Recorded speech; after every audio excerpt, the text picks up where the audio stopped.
अस्सलाम वालेकुम दोस्तों। यकीनन हमारी तरह आपके जहन में बहुत से सवाल पैदा होते होंगे कि दज्जाल कैसे पैदा हुआ, इसके माँ बाप कौन थे, इसकी बीवी कौन थी।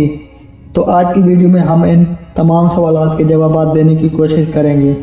प्यारे दोस्तों, दज्जाल के बारे में बहुत सारे इल्मा कराम का ख्याल है कि वो एक इंसान है जो हज़रत इब्राहीम अलैहिस्सलाम के दौर में पैदा हुआ और अल्लाह ने शैतान के साथ साथ दज्जाल की मौत को भी एक मुद्दत तक मुलतवी कर दिया। और यही वजह है कि दज्जाल आज तक जिंदा है, लेकिन आज वो कहाँ है, वो कब ज़हर होगा।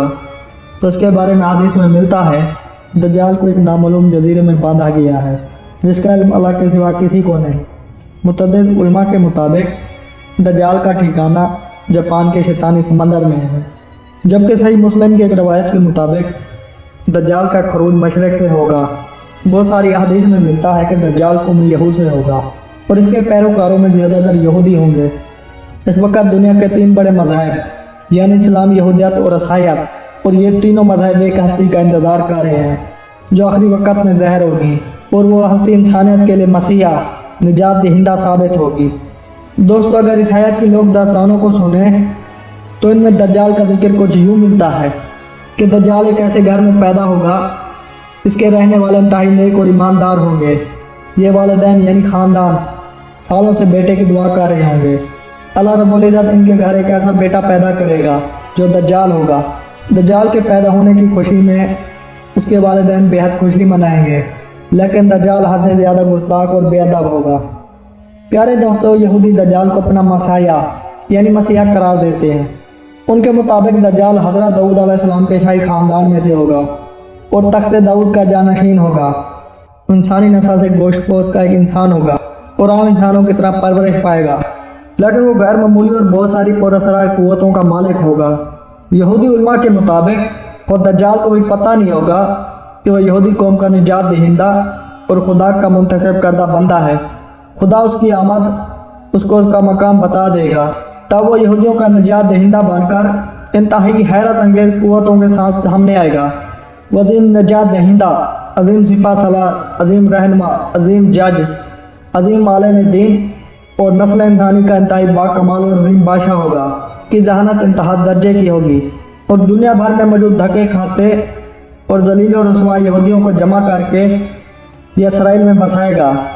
उनके अकीदे के मुताबिक वो मस्जिद अक्सा को शहीद करके उसकी जगह यहूदियों का किबला हैकल सुलेमानी तमीर करेगा। यहाँ तक कि दज्जाल तमाम गैर यहूदियों के खिलाफ एक खौफनाक जंग करेगा और उन सब को हलाक कर देगा और वो हज़रत दाऊद अलैहिस्सलाम की सल्तनत को पूरी शान और शौकत के साथ कायम करेगा। दोस्तों, इस अजीम सल्तनत की सरहदें इराक के दरिया फुरात से लेकर मिस्र के दरिया नील तक फैली होंगी। वो फिर तमाम यहूदियों को अपनी बनाई हुई खुद साख्ता शरीयत पर अमल दरामद कराएगा। मोअज़्ज़िज़ दोस्तों, यहूदियों की किताब में दर्ज है कि खुदा ने दुनिया की बादशाहत को सिर्फ हज़रत दाऊद अलैहिस्सलाम के नस्ल यहूदियों के लिए मखसूस कर रखा है। लिहाजा उनका मानना है कि दज्जाल एक अजीम पैगम्बर होगा, लेकिन हज़रत मूसा अलैहिस्सलाम से कम अजीम होगा। नाज़रीन, जबकि उनका कहना है कि सारी दुनिया दज्जाल को उसकी अक्ल, जहानत और ताकत की वजह से बादशाह तस्लीम करेगी और दुनिया के सारे मज़ाहिब ख़त्म हो जाएंगे, सिर्फ यहूदियत बाकी रह जाएगी। गैर यहूदी कभी भी यहूदी नहीं बनेंगे और ना ही कभी उनको यहूदी मज़हब अख्तियार करने दिया जाएगा। अलबत्ता वो सब के सब हलाक कर दिए जाएंगे। यहूदियों के मुताबिक दज्जाल इंतहाई खूबसूरत और नौजवान शख्स होगा। दोस्तों, अब आपको वाज़ेह हो गया कि यहूदी दज्जाल के बारे में क्या सोच रखते हैं। प्यारे आका हज़रत मोहम्मद सल्लल्लाहु अलैहि वसल्लम ने 1400 साल पहले बता दिया था कि यहूदी दज्जाल को सिर्फ उसकी कुव्वतों की वजह से अपना आका और रहनुमा मान लेंगे। अब पता चलता है कि वो ऐसा क्यों करेंगे। लिहाजा आज की दुनिया में जितनी भी बदअमनी है वो यहूदियों की जानिब से इसलिए फैलाई जा रही है कि वो जल्द अज जल्द अपने मसीहा को दुनिया पर हुक्मरान देखना चाहते हैं। इसराइल का क़याम भी दज्जाल की बाकायदा पहली तैयारी की वजह से है। नाज़रीन, जैसा कि आप सबने सुना, यहूदी दज्जाल को एक खूबसूरत और खूबरू जवान मानते हैं, लेकिन इस्लाम के नज़दीक दज्जाल एक बदसूरत और कौना शख्स होगा। उसके बाल ऐसे घुंघराले होंगे जैसे उसके सर पर से सांप लटक रहे हों। वो एक जगह नहीं रुकेगा। उसकी रंगा सुर्खी मैल होगी और उसकी पेशानी नुमाया और गर्दन बहुत ज़्यादा चौड़ी होगी। उसका कद छोटा होगा, उसकी कमर में कोब होगा, उसके बावजूद वो बहुत ताकतवर होगा وہ عام انسانوں کی طرح چال نہیں سکے گا۔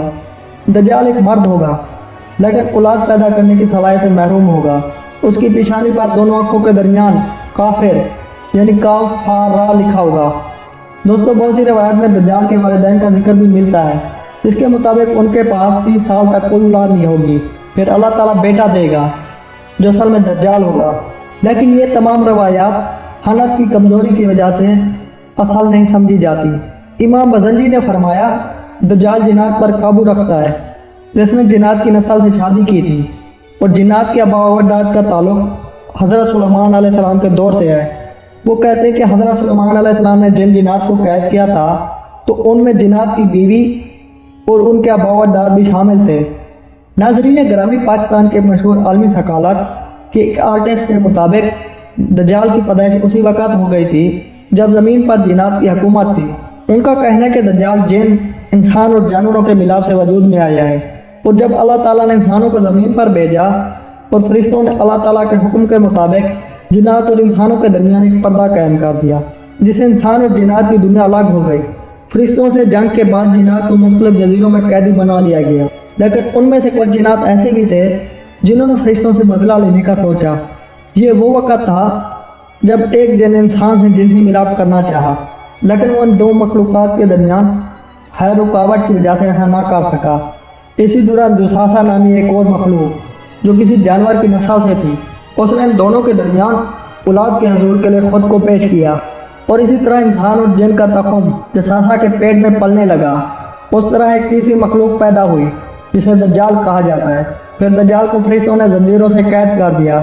یعنی دوستو دجال ایک قسم کی انوکھی مخلوق ہے جسے جساسا کے ذریعے تمام خبریں ملتی رہتی ہیں، کیونکہ جساسا ایک ایسی مخلوق ہے جو زمین و سمندر سمیت ہر جگہ رہ سکتی ہے۔ بہرحال اس آرٹیکل میں کتنا سچ ہے یہ اللہ تعالیٰ ہی بہتر جانتا ہے، لیکن جساسا کے متعلق صحیح روایات ہمیں اس واقعات سے ملتی ہیں، جس میں حضرت تمیم داری رضی اللہ تعالیٰ عنہ نے دجال سے ملاقات کا پورا واقعہ آپ صلی اللہ علیہ وآلہ وسلم کو بتایا تھا۔ ایک دن اسماء بنت زید بیان کرتی ہیں، آپ صلی اللہ علیہ وآلہ وسلم میرے گھر تشریف فرما تھے۔